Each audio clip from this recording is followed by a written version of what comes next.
the Texas law, which allows the state to arrest illegal crossers at the border, is still on hold after another appeals court hearing yesterday. Lawyers for Texas reportedly faced skeptical questions from the judges. Texas Governor Greg Abbott, meanwhile, is pushing back, saying that the state can still arrest illegal migrants who break the law and breach the country through its border. Even without SB 4, Texas has the legal authority to arrest people coming across the razor wire barriers on our border, and we will continue to use our arrest authority and arrest people coming across the border illegally. Joining me now is former acting director of U.S. Immigration and Customs Enforcement, Heritage Foundation visiting fellow, and Fox News contributor Tom Homan. Tom, great to see you. Thanks very much for being here. Your reaction to this fight, it's just stunning to me that the federal government, Joe Biden's administration, will not allow, or is hoping that Texas will not arrest anybody who breaks the law and breaches the border and comes into Texas. Well, you're exactly right. It doesn't make sense. I mean, you would think Biden administration would welcome the state of Texas helping them secure the border, which tells you that they really don't want to secure the border. And look, Governor Abbott has done more to secure the border than anybody in the Biden administration. And people need to understand, people say, well, he can do more, he can do more. We got to remember, every ounce of fentanyl his trooper sees is less overdose deaths. Every person, every illegal alien he arrests for trespassing is one less getaway. So at least he's going to be fingerprinted, at least he's going to be vetted. So Governor Abbott's doing a lot. And look, he's had great success. And he's also proved border barriers work. When he put that barriers in Eagle Pass, illegal immigration down 70%. Yeah. So apparently President Trump's ideas of building barriers actually works. Yeah, they work. And now the migrants have moved to Arizona and to California. Michael Balboni, jump in here. So, Tom, you got to be looking at the White House with such incredible skepticism when they had the press secretary yesterday basically say that Texas enforcing these laws and arresting people actually makes Texans less safe, and that but the White House put the resources necessary to secure the border in the border. Your reaction to that? That's a ridiculous statement. The state of Texas has seized thousands of firearms. They've seized multiple pounds of fentanyl. They've seized enough fentanyl to kill every man, woman, and child in this country twice.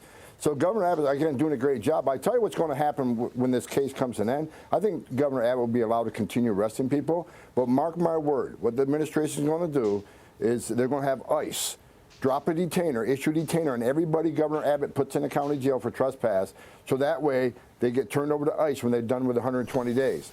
Here's what's going to happen. Is the administration going to tell ICE to process for removal or process for release? So I think the administration is going to have the last play on this, unfortunately. Unbelievable. Meanwhile, Laken Riley's father, speaking in front of the Georgia State Senate yesterday, he's calling on Governor Brian Kemp to declare an invasion of illegal migrants. Watch this.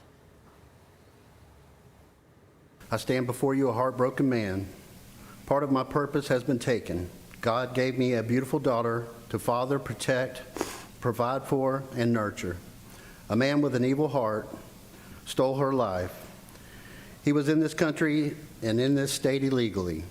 My vision for every senator in this chamber is that you protect citizens from this illegal invasion. Governor Kemp, please declare an invasion to detain and deport criminal illegals so we can prevent future families from those tragedies. Oh, God, this happening just over a month after his daughter was killed by an illegal Venezuelan national. Tom, your reaction? Well, Governor Kemp, he's disappointed me. When he first ran for governor, he did a commercial. He's going to drive his own pickup truck, arrest illegal aliens, and send them back.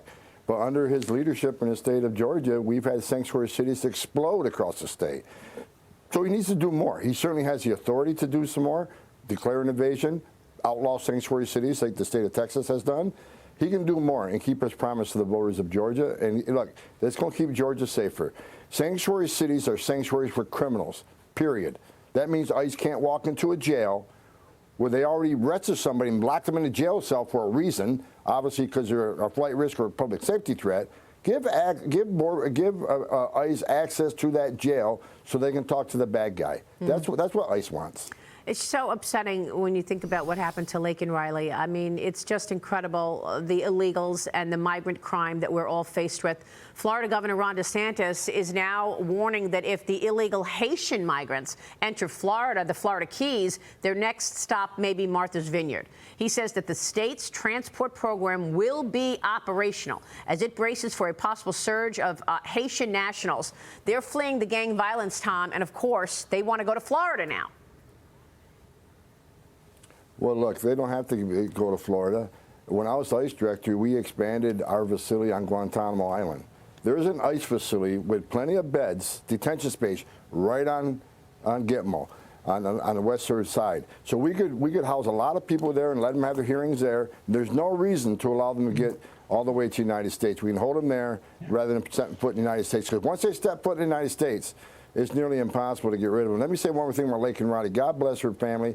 That's one of the reasons, Maria, I get so emotional on this show when I testify in front of Congress. I have met hundreds of angels and moms and dads who lost their children to illegal aliens in this country. And every story, I remember every story. I'll never forget it. So God bless that family. And we got to stop the tragedies. We'll have another one next month and a month after that until we do take some action to secure this border. Unbelievable. You're right, Tom. Tom Homan joining us. God bless the Laken Riley family. Thank you for being here this morning.